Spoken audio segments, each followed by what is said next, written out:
एक ऐसे नेता थे जिन्हें डिस्क्वालीफाई करें, मारे पीटे जेल में डाले, मुझे कोई फर्क नहीं पड़ता। मित्रों, जय सरदार। आज हम एक ऐसी जगह पे जा रहे हैं। आज मेरा जन्मदिन है और आज सबसे पहले मैं मेरी माताजी को मिलने जाऊंगा और बाद में आगे का कार्यक्रम। लेकिन दोस्तों, आज जन्मदिन पर आपको एक रिक्वेस्ट है कि मेरी चैनल यदि आपने सब्सक्राइब नहीं की है तो चैनल सब्सक्राइब कीजिए और इतना सहकार दीजिए, ज्यादा कुछ नहीं चाहिए।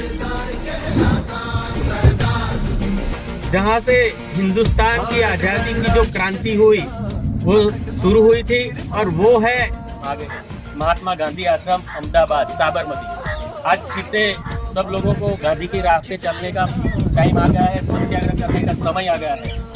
गांधी के मार्ग पे लड़ने वालों की क्या हालत होती है पिछले कुछ दिनों से हम देख रहे हैं। खास तो मैं राहुल जी की बात कर रहा हूँ। आज राहुल जी के सामने जो मुकदमा चल गया सूरत में, ऐसे तो बहुत भारतीय जनता पार्टी वाले बहुत गाली गलौज किए हैं, लेकिन किसी को आज तक सजा नहीं हुआ है। एक छोटी सी बाबत में 2 साल की सजा कैसे हुई सबको मालूम है, क्योंकि राहुल जी अदानी के बारे में पार्लियामेंट में बोले थे और पार्लियामेंट में आगे कुछ नहीं बोल सके। इसके लिए राहुल जी का सदस्य का जो पार्लियामेंट का सांसद थे उसको भी निष्कासित कर दिया। वायनाड से चुने गए थे, लोगों ने चुनाव में मतदान करके जिताए थे। हमें लड़ने के लिए बाहर निकलना पड़ेगा, गांधी के मार्ग पे लड़ना पड़ेगा हमें। आज राहुल गांधी ने जो प्रेस कॉन्फ्रेंस की वो मैं आपको आज बताने जा रहा हूँ, वो भी आप देख लो। राहुल जी ने क्या बोला, पत्रकारों ने बहुत क्वेश्चन किए कि आपके ऊपर ये मुकदमा वो तो मुकदमा लगा, तो राहुल जी ने ऐसा बोला 2 साल तो क्या 10 साल हुए, 5 साल हुए, जितनी सजा हुए, लेकिन मैं लोगों के लिए, हिंदुस्तान के लोकतंत्र के लिए लड़ूंगा। और दूसरी बार जब एक पत्रकार ने प्रश्न पूछा तो राहुल जी ने बोला मेरा नाम गांधी है, सावरकर नहीं, मैं कभी माफी नहीं मांगूंगा, जेल जाना पड़ेगा तो जाऊंगा और देश के लिए लड़ूंगा। देखिए ये प्रेस कॉन्फ्रेंस और ये वीडियो वायरल कीजिए, इतनी वायरल कीजिए कि लोग तक राहुल जी का मैसेज पहुंचना चाहिए। वंदे स्वराज, अतुल पटेल। राहुल जी नमस्कार। मैंने आप सबसे काफी बार बोला है कि हिंदुस्तान में लोकतंत्र पर आक्रमण हो रहा है और इसका हमको हर रोज नए नए उदाहरण मिल रहे हैं। सवाल मैंने एक ही पूछा था, फाउंडेशन पे जाता हूं, अदानी जी की शेल कंपनीज हैं, अदानी जी की शेल कंपनीज हैं, उसमें 20,000 करोड़ रुपया किसी ने इन्वेस्ट किया। अदानी जी का पैसा नहीं है, अदानी जी का इंफ्रास्ट्रक्चर बिजनेस है, पैसा किसी और का है। सवाल यह है, ये जो 20,000 करोड़ रुपए हैं ये किसके हैं, ये सवाल मैंने पूछा। मैंने पार्लियामेंट हाउस में प्रूफ देके, जो मीडिया रिपोर्ट से मैंने निकाला, अदानी जी और नरेंद्र मोदी जी के रिश्ते के बारे में डिटेल में बोला। रिश्ता नया नहीं है, रिश्ता पुराना है। जब नरेंद्र मोदी जी गुजरात के सीएम बने थे तब से रिश्ता है और उसके बहुत सारे पब्लिक प्रूफ्स हैं। हवाई जहाज में मैंने फोटो दिखाई, नरेंद्र मोदी जी बड़े कंफर्ट में बैठे हुए थे अपने दोस्त, अपने मित्र के साथ, पार्लियामेंट में मैंने दिखाई। यह सवाल मैंने पूछा। फिर मेरी स्पीच को एक्सपंज किया गया। मैंने स्पीकर को डिटेल चिट्ठी लिखी, पॉइंट बाय पॉइंट, कि मैंने कहा कि एयरपोर्ट्स अदानी जी को रूल बदल के दिए गए हैं, ये लीजिए रूल की कॉपी जिसको बदला गया है। चिट्ठी लिखी, कोई फर्क नहीं पड़ा। फिर मेरे बारे में मंत्रियों ने पार्लियामेंट में झूठ बोला, बोला कि मैंने विदेशी ताकतों से मदद मांगी। मैंने ऐसी कोई बात नहीं की है। मैंने कहा स्पीकर से, मैंने जाके कहा स्पीकर सर, पार्लियामेंट का नियम है कि अगर किसी मेंबर पर कोई एक्यूजेशन लगाता है तो उस मेंबर को जवाब देने का हक होता है। मैंने एक चिट्ठी लिखी, उस चिट्ठी का जवाब नहीं आया। दूसरी चिट्ठी लिखी, उस चिट्ठी का जवाब नहीं आया। फिर मैं स्पीकर के चेंबर में गया, मैंने स्पीकर सर से कहा, स्पीकर सर ये कानून है, ये रूल है, इन्होंने झूठा आरोप लगाया है। मुझे आप बोलने क्यों नहीं दे रहे हैं? स्पीकर साहब मुस्कुराते हैं, कहते मैं नहीं कर सकता। और फिर उसके बाद आपने सबने देखा क्या हुआ। सवाल पूछना मैं बंद नहीं करूंगा।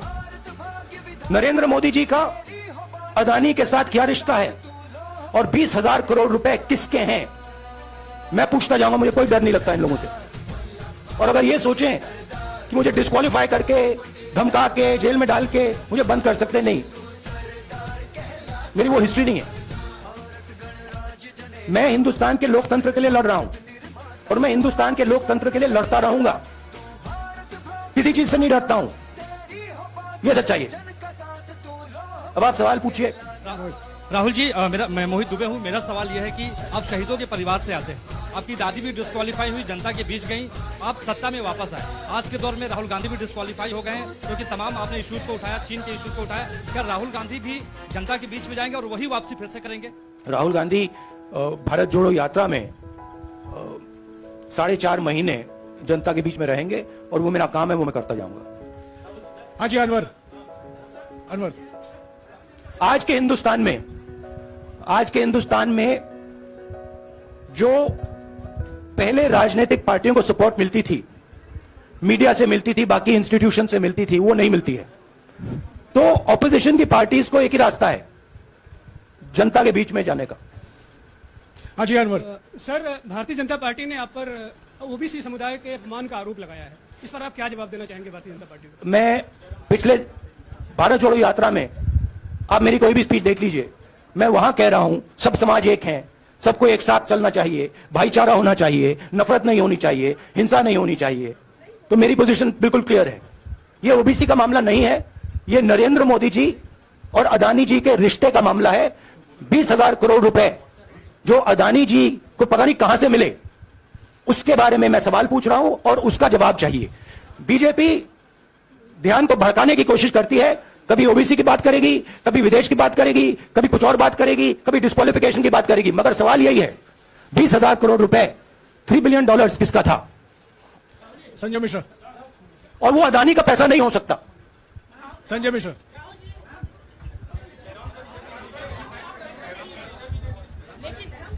आपने कहा आप डरते नहीं हैं, लेकिन स्टेट के टारगेट पे हैं और स्टेट आपके खिलाफ है, पूरी स्टेट, पूरी मशीनरी आपके खिलाफ है। ऐसे में आपके सामने चैलेंजेस बहुत बड़ा है, तो रास्ता क्या है, रणनीति क्या है? देखिए भैया, चाहे स्टेट हो चाहे कुछ भी हो, मैं सच्चाई को देखता हूं। मुझे और किसी चीज में इंटरेस्ट नहीं है, मैं सच्चाई बोलता हूं। राजनीति में यह फैशनेबल बात नहीं है, मगर यह बात मेरे खून में है। मैं और कोई रास्ता निकाल ही नहीं सकता हूं। तो मेरा काम यह है, यह मेरी तपस्या है, जीवन की तपस्या है, उसको मैं करता जाऊंगा। चाहे मुझे डिस्क्वालीफाई करें, मारे पीटे, जेल में डाले, मुझे कोई फर्क नहीं पड़ता। मुझे अपनी तपस्या करनी है। इस देश ने मुझे सब कुछ दिया है। शांत हो जाइए। इस देश ने मुझे सब कुछ दिया है, प्यार दिया है, इज्जत दी है,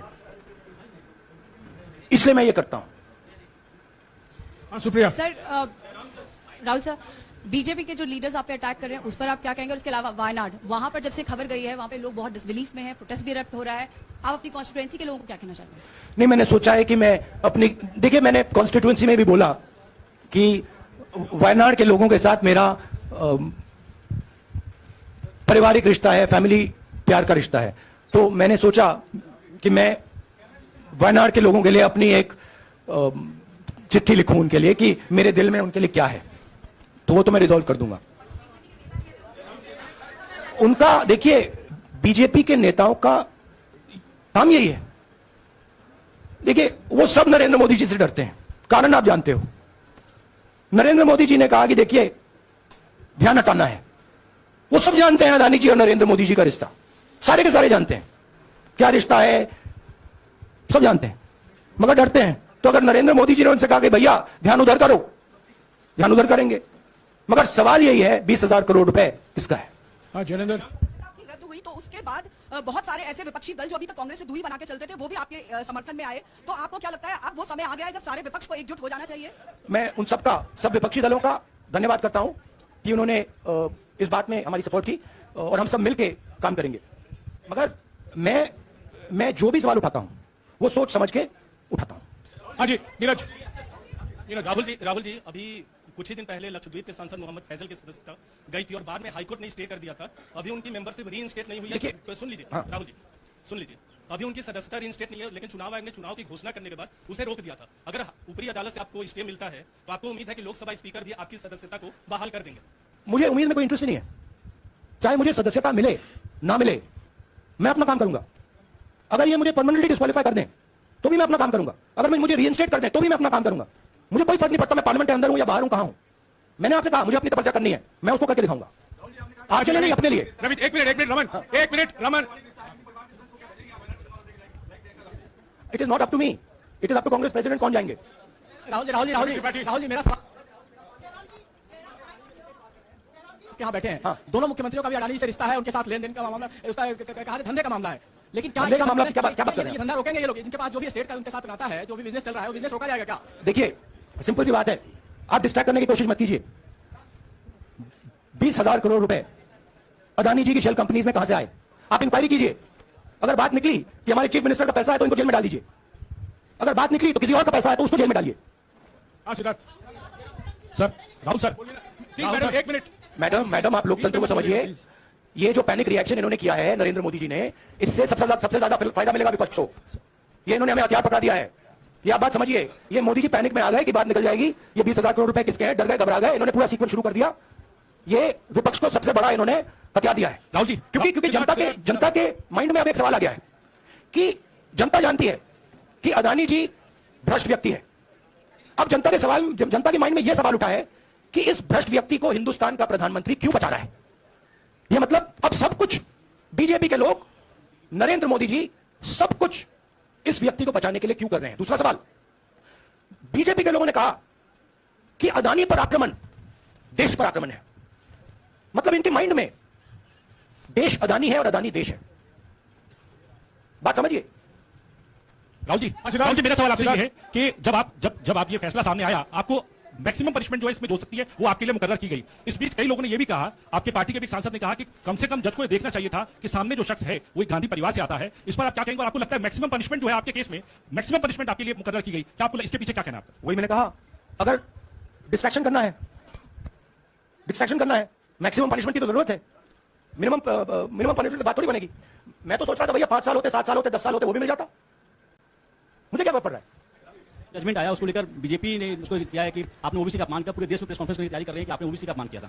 भैया देखिए, पहला आपका अटेम्प्ट वहां से आया, दूसरा आपका अटेम्प्ट यहां से आया, तीसरा आपका अटेम्प्ट यहां से आया।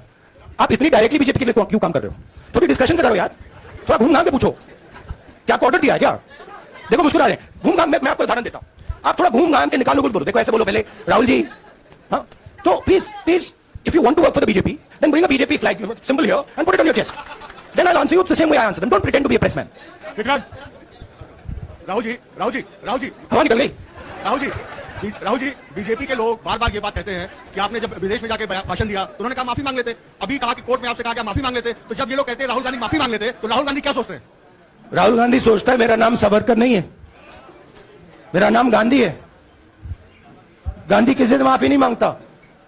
और मैंने कहा, पार्लियामेंट हाउस में कहा कि भैया मुझे बोलने दीजिए ना, एक बार तो बोलने दीजिए। 2 बार चिट्ठी लिखी, तीसरी बार मैं पर्सनली स्पीकर से जाके कहता हूं, स्पीकर सर प्लीज, आप डेमोक्रेसी के लोकतंत्र के आप प्रोटेक्टर हैं, मुझे बोलने दीजिए। मुस्कुरा के कहते हैं भैया मैं तो नहीं कर सकता। आप नहीं कर सकते तो कौन कर सकता है? शायद मुझे जाके मोदी जी से पूछना पड़े, वो तो करने नहीं देंगे। तो मेरा जो पॉइंट है, इस देश में लोकतंत्र खत्म हो गया है। इस देश के लोग जो इनके दिल में है, हमारे दिल में है, बोल नहीं सकते हैं। इस देश के इंस्टीट्यूशंस पर आक्रमण हो रहा है। और उस आक्रमण का मैकेनिज्म क्या है? उस आक्रमण का मैकेनिज्म नरेंद्र मोदी जी और अदानी जी का रिश्ता है, वो फाउंडेशन है। मैं नरेंद्र मोदी जी पर सवाल नहीं पूछ रहा हूं, मैं अदानी जी पर सवाल पूछ रहा हूं। बीजेपी अदानी जी को क्यों प्रोटेक्ट कर रही है? आप नरेंद्र मोदी जी को प्रोटेक्ट कीजिए। मैं अदानी जी पे पूछ रहा हूं, आप अदानी जी को क्यों प्रोटेक्ट कर रहे हो? आप इसलिए अदानी जी को प्रोटेक्ट कर रहे हो क्योंकि आप ही अदानी हो। Thank you.